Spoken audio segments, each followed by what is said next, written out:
Yo, what is up, fight nerds and dirty gamblers? I am Erik, and this is Erik Bets Fights.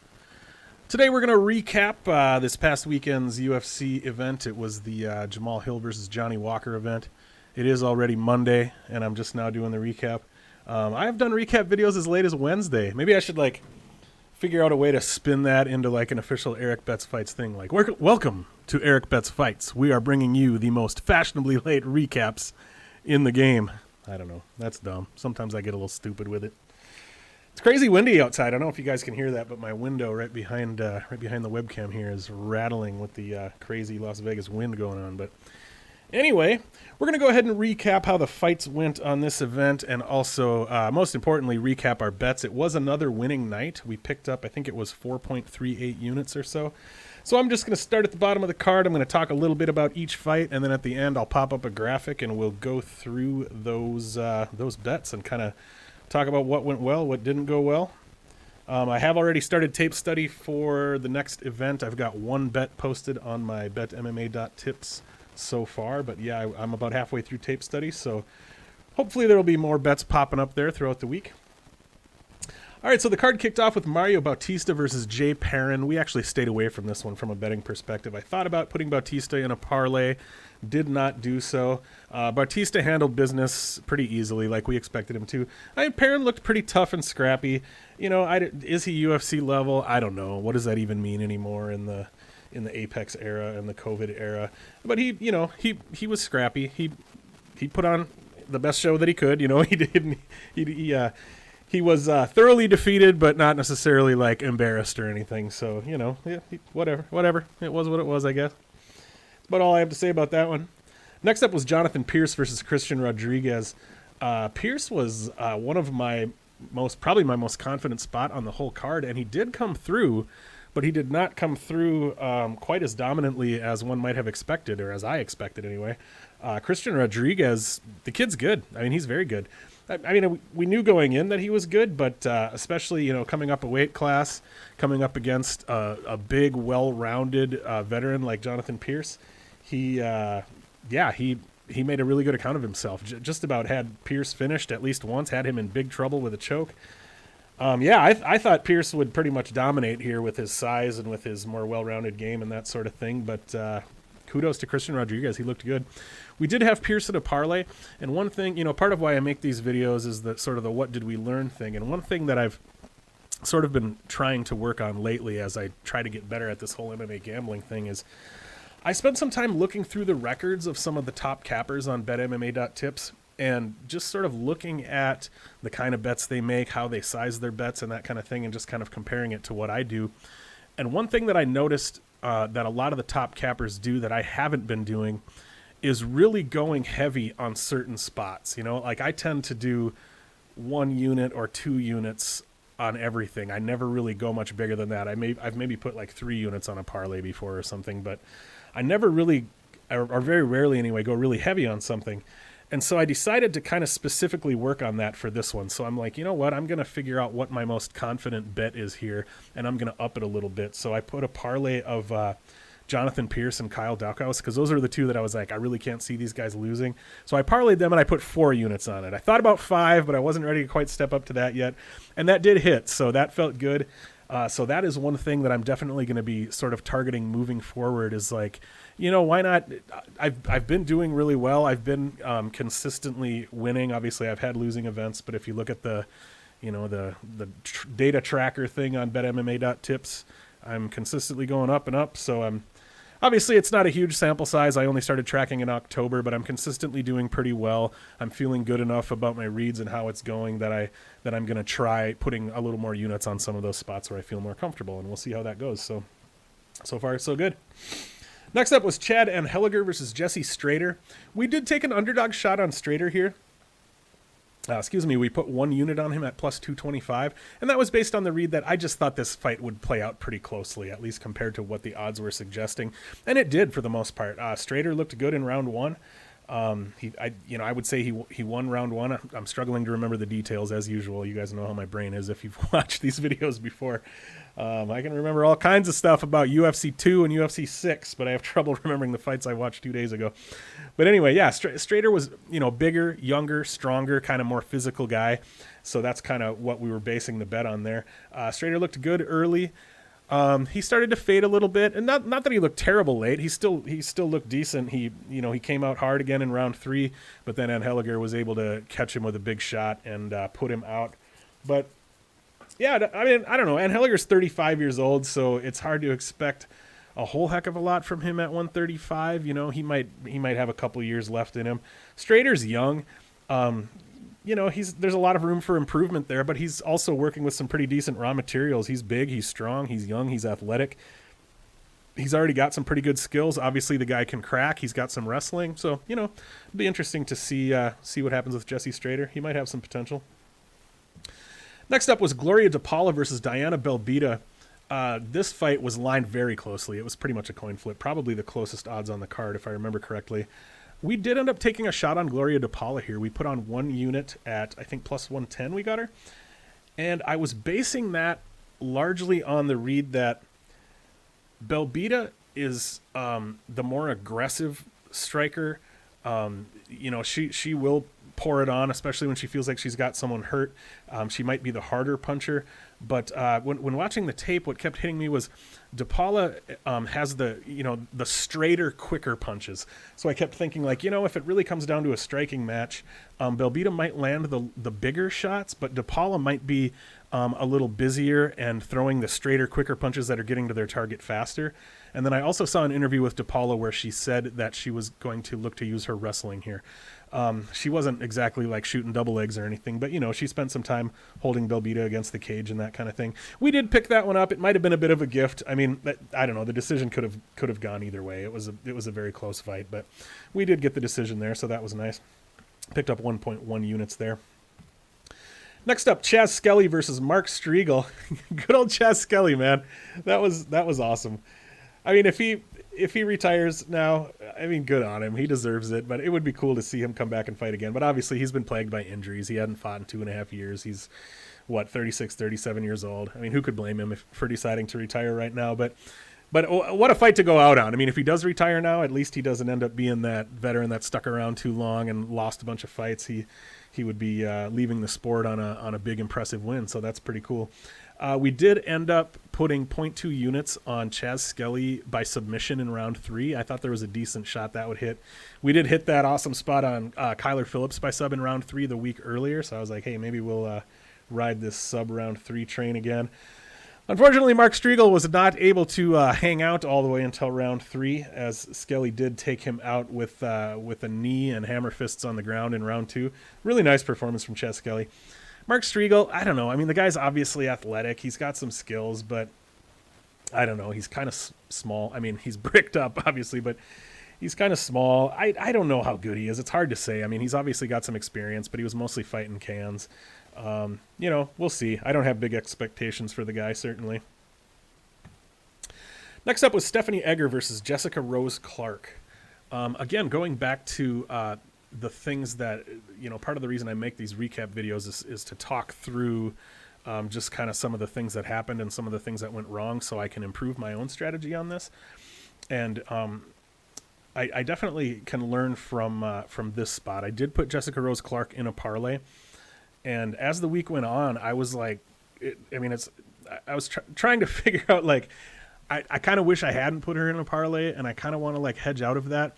And I think what I can learn here is after watching the tape, I typed in my tape study notes, the last sentence I typed for this fight was, Stephanie Egger is probably a live dog here and might be worth a bet. And then I typed, I want to see what some other people have to say first. And so, because for years I was a person who was betting on MMA, but I was not doing tape study. I was just listening to podcasts and basing my bets on other people's reads and other people's opinions. And so I still do that. I make my own reads, but then I also listen to other cappers, and I kind of, make decisions based on what other sharp people are. I shouldn't say other sharp people. I'm not trying to put myself in that sharp people pile, but I try to base my decisions somewhat on what sharp people are thinking and saying. And a lot of people were on Jessica Rose Clark. A lot of people thought she was going to cruise here. I didn't see a lot of people who were giving Stephanie Egger much of a chance.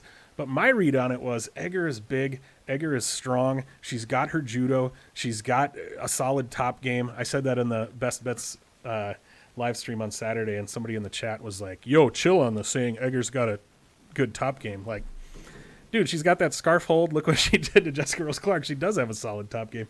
Anyway, that's not the point. But my read was that Egger was probably worth a bet here, and I ended up allowing that opinion to be swayed by other people's opinions. And it's a tough call because I think I said in a video recently, and I do believe that it's not necessarily a mistake to allow yourself to be influenced by other cappers. Like, if there are people out there that you know are sharp and you know are doing good work, why not allow their opinions to color your opinions?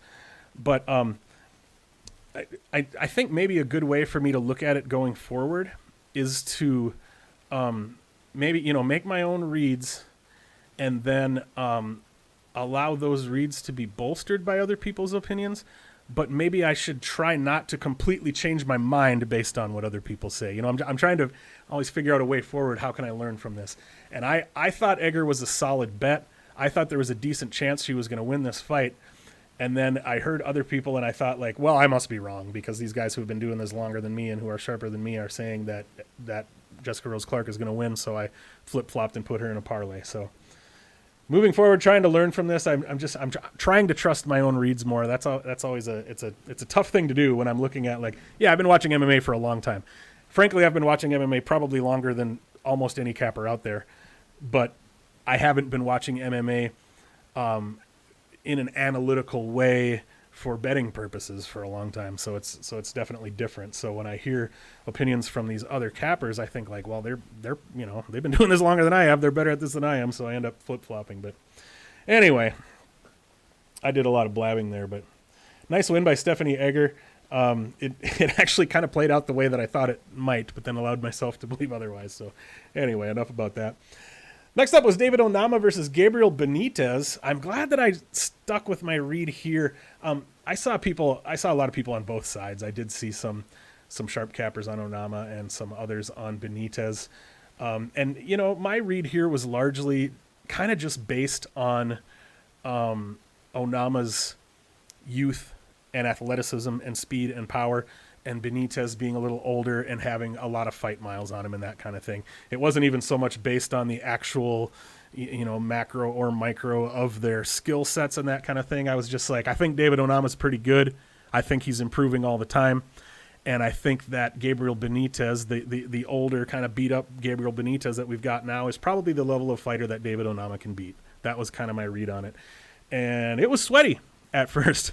I was texting with a buddy of mine, and I texted him, not liking my Onama bet very much right now. And then a few seconds later, Gabriel Benitez was on the canvas. I guess it's a standing TKO here. I don't remember exactly how it ended, but apparently he wasn't on the canvas. He was standing.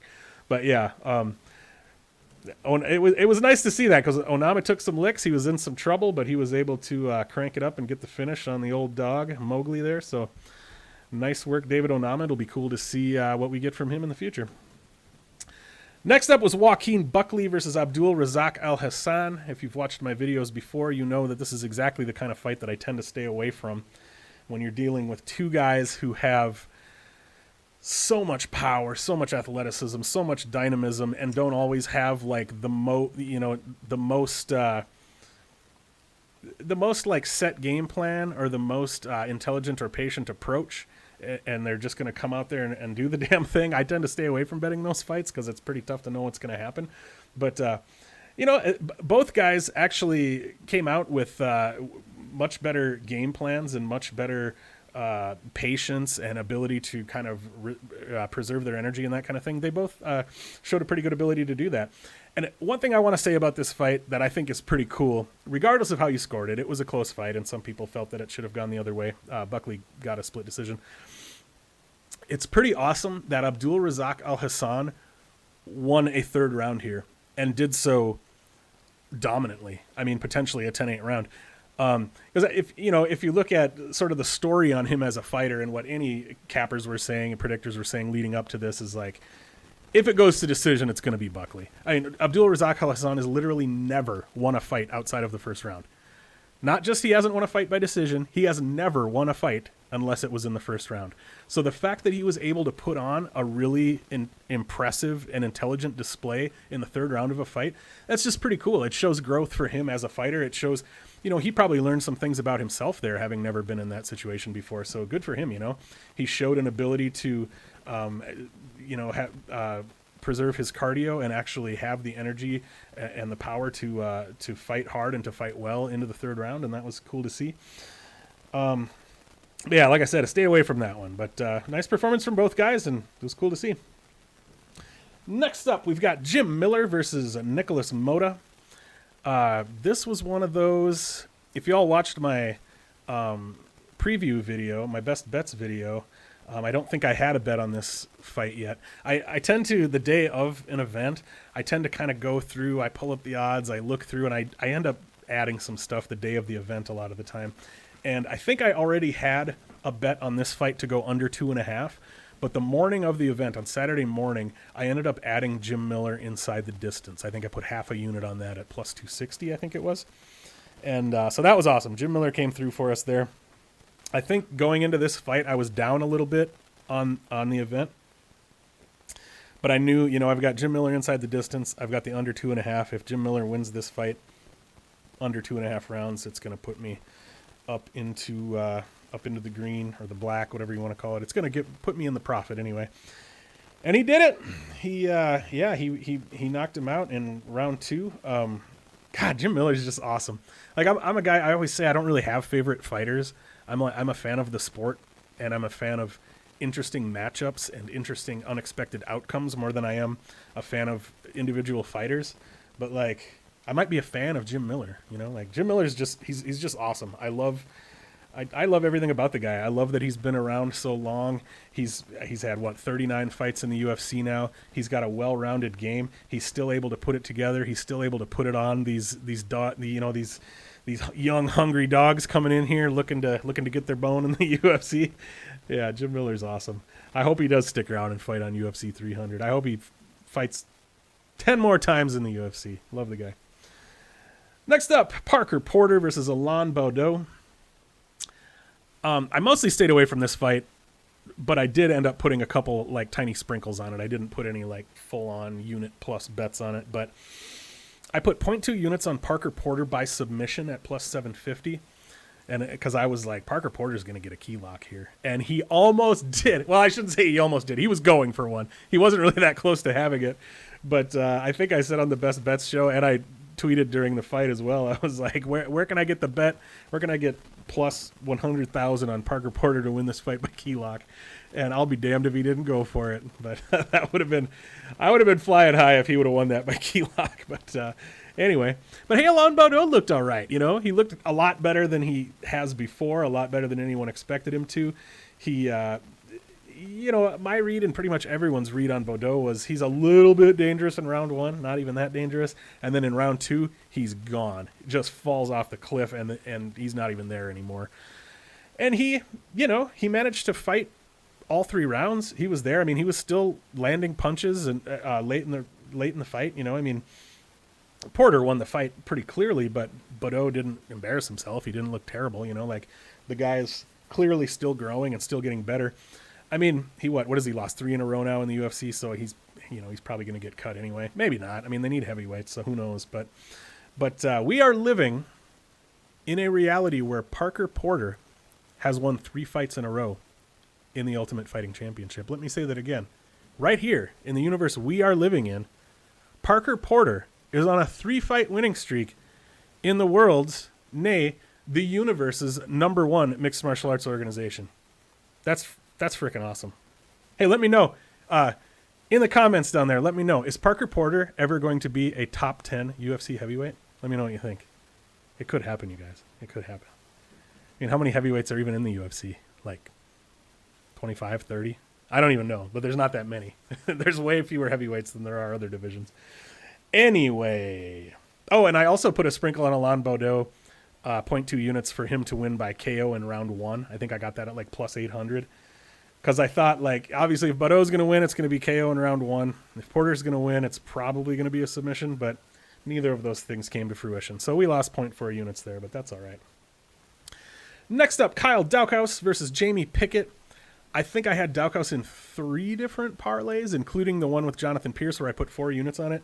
So if Daukaus would have lost here, it would have been bad news for me, but I was quite confident that he was not going to lose, and he didn't. He got that Darce with just a few seconds left, and he squeezed, and Jamie Pickett tapped with 1 second left in the round. And just a couple minutes before this, just a few minutes ago, I read that Jamie Pickett, because people were wondering, like, why did he tap? There's 1 second left. It's like, he might not have known how much time was left. Who knows if he can hear when he's, in there having his head crushed. He might not have had any idea. But he said that the reason he tapped is because his tongue was sticking out. So he's having his jaw squeezed while his tongue was sticking out. He said he was literally afraid he was going to bite his tongue off. So I guess that's a pretty good reason to tap out. No shame in that. And then finally, of course, Jamahal Hill versus Johnny Walker. I did put Hill in a parlay with Daukaus. I saw a lot of people some people who were betting on Hill by KO in round 1, Hill by KO in round 2, that kind of thing. I actually kind of thought this fight would go a little longer. I mean, I didn't bet any totals on it or anything like that, but I was not thinking that Hill was going to get the knockout in round 1, to be honest with you, and he did, and he got a very impressive knockout, and Johnny Walker did some crazy. He looked like, well, it specifically reminds me of Three Amigos, the scene where all of the Amigos, where they sew the costumes and the whole village dresses up as the Amigos, but it's basically that look from Western movies when somebody gets shot and they're up on top of the building and then the stuntman falls off the top of the building. That's what it looked like. He looked like a cowboy stuntman in a Western movie who just got shot off the top of a building. There we go, Johnny Walker. But yeah, great showing by Jamahal Hill. Jamahal Hill's good, man. He is. He's good. He knows he's good. He's very, very confident. But I used to say this about Conor McGregor, like, Jamahal Hill might literally be almost as good as he thinks he is, and that's pretty scary. Johnny Walker, what do you do with the guy? I don't know. I don't think they should get rid of him. I mean, Johnny Walker's he can be a lot of fun. He's a fun personality. He's capable of putting on good performances. Obviously, being at SBG Ireland now, they typically, not to talk shit, but they typically don't put out great fighters. I don't know why he's there, really. I'm not really sure what the reasoning is or why he's chosen that as his camp. It doesn't seem to be working all that well for him. But, maybe you use Johnny Walker as more of a gatekeeper. Maybe Johnny Walker is a guy that you use to test newer guys and see who's ready to kind of break up into that upper echelon, that kind of thing. But, yeah, I think the UFC should keep Johnny Walker around. He's cool. He's fun to watch. Anyway, that's the card, folks. Let's take a look at... Let me see make sure I didn't forget to talk about any of the bets anyway. We'll just start at the top here and go on through the bets again. So we had 2.5 units on David Onama. We picked up 1.52 units there. We had 1 unit on Gloria DePaula at plus 110, so we pick up 1.1 there. We lost a unit on Jesse Straiter, so we end up with 1.62 units on the straight bets total. Then on to the props and parlays. We had Miller Moda to go under 2.5 rounds at plus 110. That hit. We had a parlay of Daukaus and Clark. That was the one where after I made that, I was like, I don't want to have put Clark in this parlay, but there it was. So it feels good anyway to have been correct about that read. Like if I could have gone back in time before the event and changed any of my parlays, that's the one I would have changed. I didn't feel great about having Clark in there because I did like Egger in that spot. And anyway, we already talked about that. So we lost that parlay. Next up, we had a parlay of Hill and Daukaus, 1 unit at plus 110. That one hit. Then I did parlay Miller Moda under 2.5 with Jessica Rose Clark and Stephanie Egger over 2.5. That one didn't hit because the Egger Rose Clark fight ended earlier. We had 1.4 units on Christian Rodriguez and Jonathan Pierce to go under 2.5. I really thought Pierce would find the finish there. Lost that one.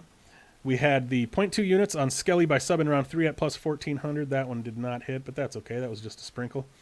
And then our big parlay was Daukaus and Pierce. That was the one where I put 4 units down because I was really confident in that one. We picked up 2.85 units there.